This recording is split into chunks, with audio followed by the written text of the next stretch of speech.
Hi, and welcome back to the Growing as a Family podcast. My name is Joel. And I'm Clarice. And today we are doing more of a questions and answers type of podcast. Yeah. We decided we'd create our own little Q&A. We have a lot of questions that I feel like would be fun if they were asked to the other person. So we wrote some. I don't know hers. She doesn't know mine. We don't even know if they're about the same thing or... You know, I made sure I told Joel, just don't ask me, my favorite color. Yes. Nobody cares. It's pink. They're questions with meat on them. So. Yeah. We'll see how this goes. We will. Well, enjoy. Yes. Kick us off with the first one, because I know you got 5 questions. Yep. Joel has 4. Yep. He needed to sit for an extra couple minutes, come up with another one. Okay. This one's kind of hard. Right off the bat. Yeah, but I'm curious of the answer. What do you think has challenged your selfishness more?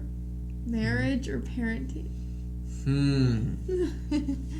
That's really hard.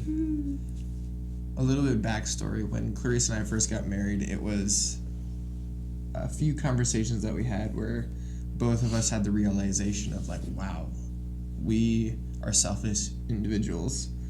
Yeah. And the same thing with, being parents. I feel like I had a realization, I think our daughter was only a month? And I was like, wow, I'm just so selfish. I feel... Yeah.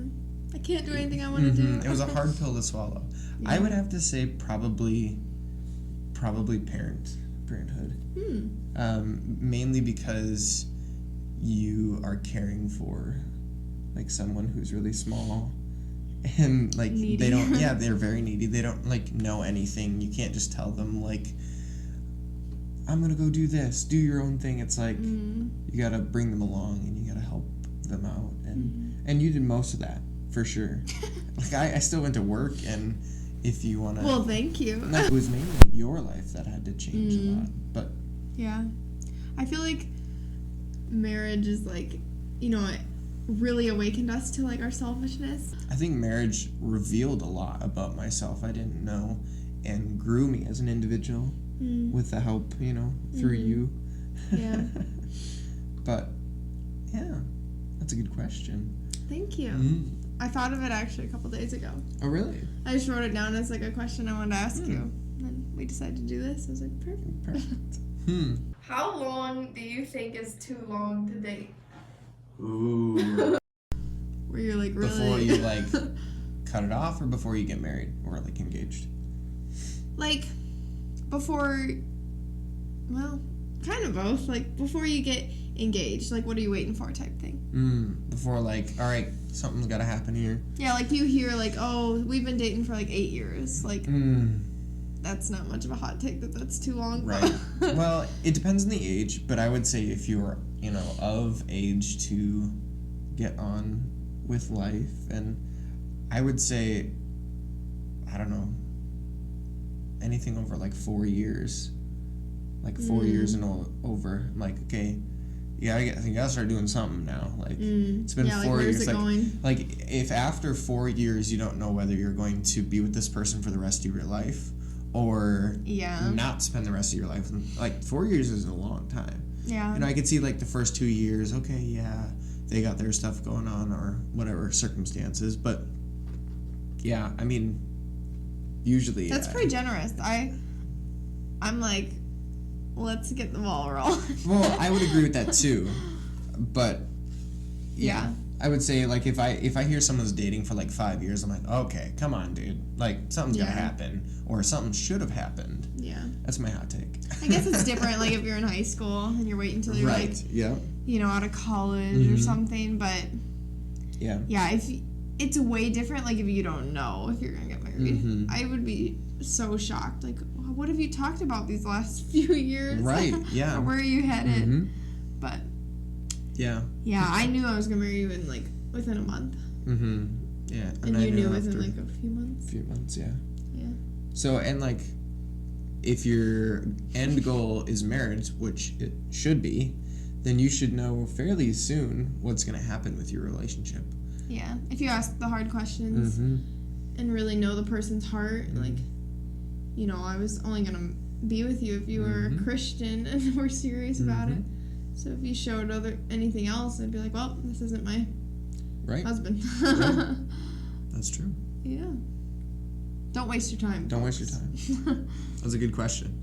Thank you. All right, here's mine. Was it hard having a baby? So for those people who are thinking or wanting kids soon, was it hard to have a baby? Like the birth? I would say, like, yes, sure, but also, like, having kids, like the first kid, is it hard to have the first baby? Okay, well, pregnancy and birth, yeah, they're a little uncomfortable, but hey, that's just part of it. Right. But after all that set aside, I feel like, yeah, it's hard work, but it's, like, so worth it. So it makes it, like, joyful hard work. True. Anything good is, gonna take anything, like, worth having is gonna take work, or whatever the saying is. But something like that. Yeah. And I feel like it makes it that much more rewarding. Like, as our daughter's grown, I'm so, like, I don't know, just thankful for every season, and I feel like I can see how I've grown even more than she's grown, I feel like. But you both grow into the roles. Yeah. It's a hard transition because you aren't worrying about anybody but yourself. And I mean your spouse, but really marriage is pretty simple before you have That's true. kids. You can do whatever you want. You can. Yeah, we always are like, what were we even upset about? Or your life gets different, and it's changed with kids. Yeah, I feel like the nights are harder, and it can really be, like, discouraging of, like, wow, I can't ever go back, like, this is my life now, like, especially when, like, I just breastfed and stuff, so I was always attached to her, which I loved breastfeeding, but I feel like it made it kind of difficult of, like, I have no freedom or something, but you just have to, face those realities and welcome them and welcome the new normal and thank God for the blessing. And I feel like your mom always says, like, every couple weeks it changes, so don't get too... Yeah, there's seasons of it. Yeah. Don't get too, like, upset or worried or stressed out because your baby's gonna change so fast and grow up, and hopefully you'll just look back on those times with fondness. But I faced my challenges, and I feel like with your first, you're so, like, high strung about everything. Like, there was a time I was trying to breastfeed her and she kept crying, and I was like, she's not eating, it's like she's gonna die, she's never gonna eat again. And within, like, 20 minutes we settled down and she ate, and I was like, okay, like, why was I so worried? And I did that about so many things. But so I feel like when we have another kid and in the future with others, I feel like I won't be so high strung, but I made it harder for myself in some ways too. But well, and some things you just get used to. Like, I don't think we've slept fully through the night, other than a few nights, maybe. Not me. That's true. But we just get used to waking up in the middle of the night with her, and you gotta pick your hard. Everything's hard. They say being single is hard, being married's hard, working's hard, not working's hard. Like, pick your hard. And I feel like nothing is more worthwhile than having children. So I like the hard I picked. Yeah. Well, and you can see the fruit from it. Like, our daughter is now a little bit over 12 months, and she is amazing. She's a huge joy, and we can see the fruit of our labor. Yeah. Very encouraging. Thank you for the question. Okay, honey. What's one of your favorite books of the Bible, and what's one that you want to study more? Well, I have a lot of favorite books of the Bible, but I would say my first favorite one is probably Ephesians. I really like Ephesians a lot. It's just really good layout of God's redemptive work in us and, you know, what we need to do in our position in Christ. And, it's got a lot of packed stuff in it if you really start reading it. It's got the husbands and wives. It also has our marriage verse in it, that one we picked. So I really like Ephesians a lot. I would say James is my second favorite for sure. James is really good. There's a lot more I can name too. But and one I wish I could study more. Probably something like Romans or Hebrews. They baffle me a little bit, and they kind of go over my head in some passages. So I wish I could like study it more and like truly understand it. And I would say I understand it at face value, and that's good. But I feel like I could study it more and have a better understanding of it. Would you ever want to study like the Bible in Greek or Hebrew? That's a tall task. Some people know them. They're like, oh, this word means that. Yeah. I'm like, how do you remember that or pronounce it? But that would be really cool. That would be. Probably not. That'd be so cool. No. It would be really cool, but I just don't think I could do it. Yeah. But maybe one day. Maybe one day I'll be like comparing them, you know, scripture with Greek scripture and stuff like that. Yeah. Yeah. I like that answer. Thanks. All right. What are 3 things you are excited for when you homeschool our children? So far in the future. It's funny because I have Pinterest. I guess I'm slightly obsessed with it. I get so many ideas from there. But I'm like even before we had our daughter, I would like read something. I'd be like, oh, homeschooling curriculum you gotta do. And I was like reading through it. I was like reading the entire post. I was like, I gotta get this stuff. And I was like, wait, I have like 5+ years. And that kind of like, I got stressed about it for a little bit, and I was like, okay, I need to chill. But that's just me. I get really like into future stuff. But what was the question? I'm glad that you're so excited. Okay, what are 3 things you're excited for when you homeschool our children? The main one I'm excited for is to learn alongside them. And when I was growing up, I'd say like the only job I could see myself doing was like a teacher. And now I feel like, you know, it's going to be so fun to teach my own kids. Of course, like I'll use curriculum and stuff. But I feel like it'll be fun, like relearning some of the things that I've just like forgotten, like long division or something. Like the mitochondria is the powerhouse of the cell. I didn't forget that. But I feel like I really want to do like units with my kids of like seasonal things. Sure. Or like learning about, you know, Thanksgiving during Thanksgiving, or some, you know, the Christmas story. That works for me. Christmas, like having. I feel like my second thing is like having traditions like woven into homeschooling. I feel like that would be kind of fun, and doing like crafty stuff. I don't know. I feel like I'm gonna be that type of homeschool mom that's, I don't know, I'd love to have like my own classroom with like little old vintage desks and a chalkboard and my little one-room schoolhouse. Maybe that won't happen.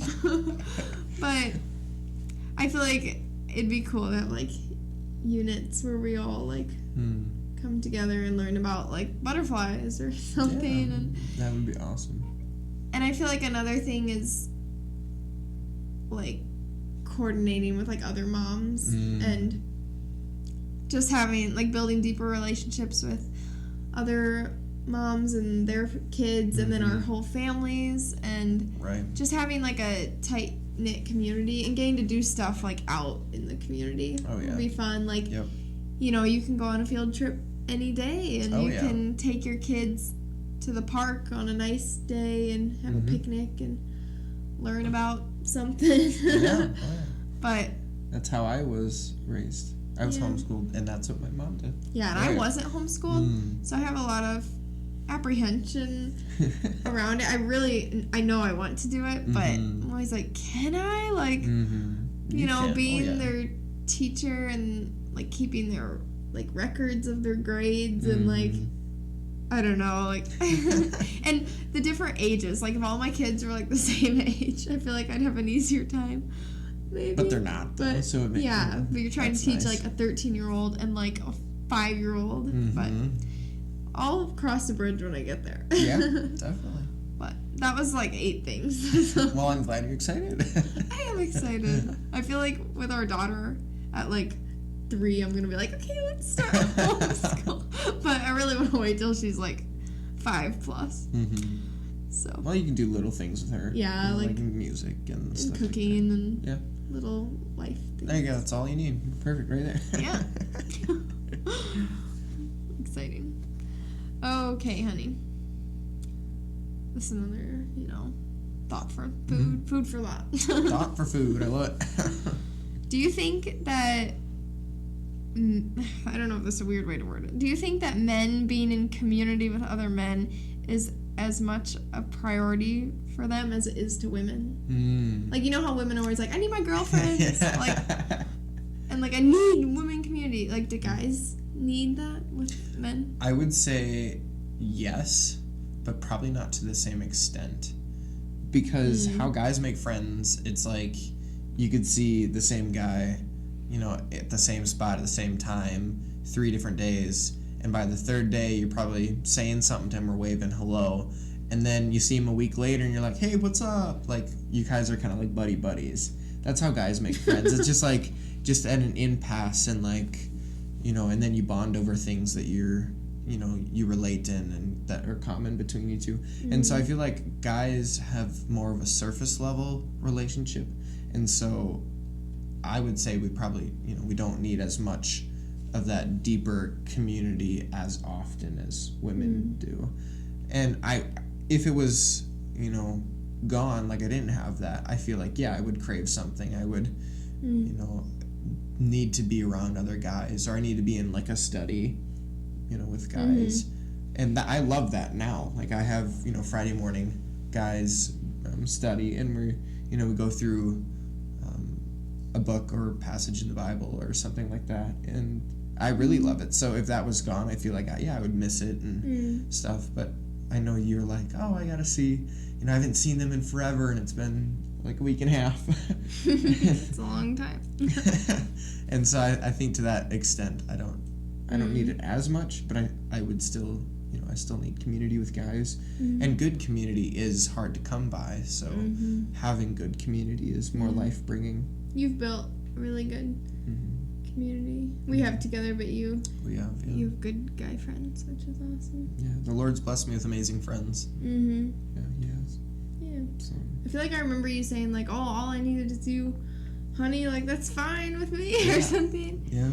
So I didn't know if you were like, no, I actually need guy community. I feel like, if anything, you would need, like, guys to go play sports. Probably. Yeah. But I got the youth kids on Wednesday nights.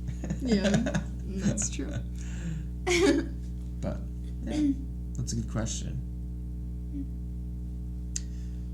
Okay, I got a question for you. I think it's the last one, right? Yeah. All right. Should marriage always be rainbows and sunshine? And should you strive to never fight? Maybe before the fall it should always be rainbows and sunshine, but should you ever fight? Is that the second half of your question? Yeah, should you, like, strive to never fight? Like, should it, like, is your goal to have it always be rainbows and sunshines? You know?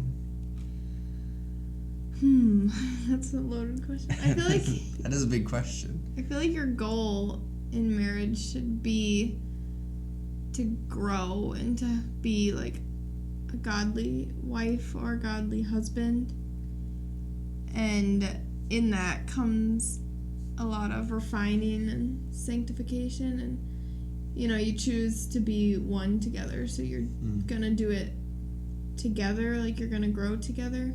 I feel like you all go into it thinking, like, I'm going to be the best wife ever. And, you're like, oh, she's just going to love me all day long. I'm going to be the best man ever. She's just going to love me. Yeah. A little bit. I feel like you go into it kind of thinking, like, oh, happy ever after. Like, your vows are very, like, I vow to never be mad at you. Or, like, some people. Yeah. But I feel like you learn pretty quick that it's not, like, hard, but, it takes work, and, you gotta stay committed, and, that's why we never talk about ever separating or getting divorced, because we know we're in it for the long run, and no matter how bad, like, an argument is, we're gonna be married till, the Lord takes one of our lives. Yep. But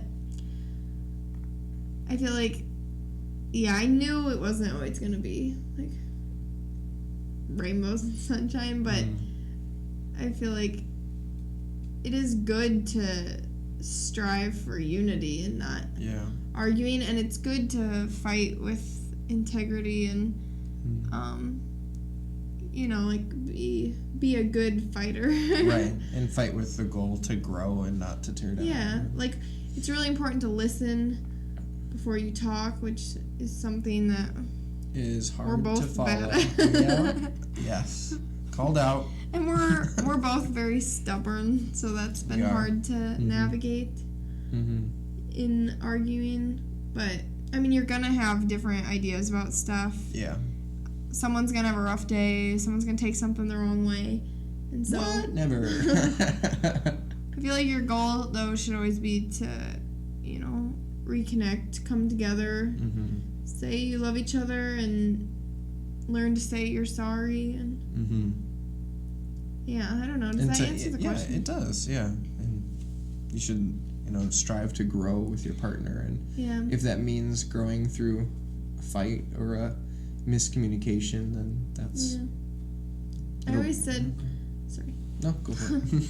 I always said, like, after we would fight, like, that I was like, I actually really enjoyed that, because it brought me closer to you. Yeah, because I'm such a talker, and I love to feel like understood and known, and like have like a 3-hour conversation. It's like my dream date night.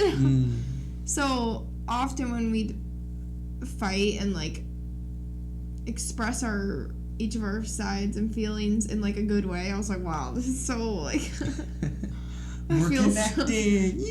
I'm really getting that quality time. Yeah. But it made me feel like after we made up, I was like, wow, I feel really good, and like I just grew a lot with you, and like I understand you better now. Yeah. And so I would always tell Joel, I was like, oh, I love fighting.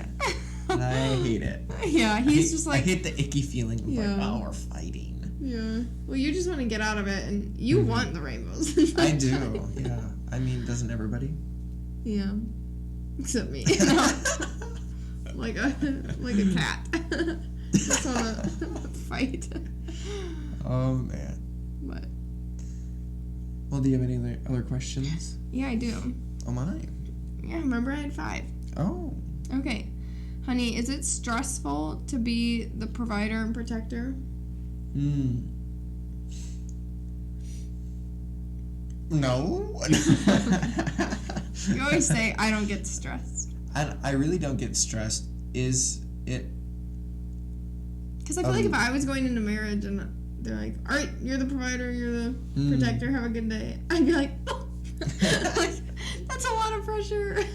I would say, I'd say there is a bit of pressure. Like I said, I don't get stressed out very easily, but it is a big weight to carry. Like there is, if I get sick, well, our family's not making money that day. Until I get passive income, until I, become smarter and we get rental properties and take over the world, something like that. But as of right now, if I don't wake up and go to bed,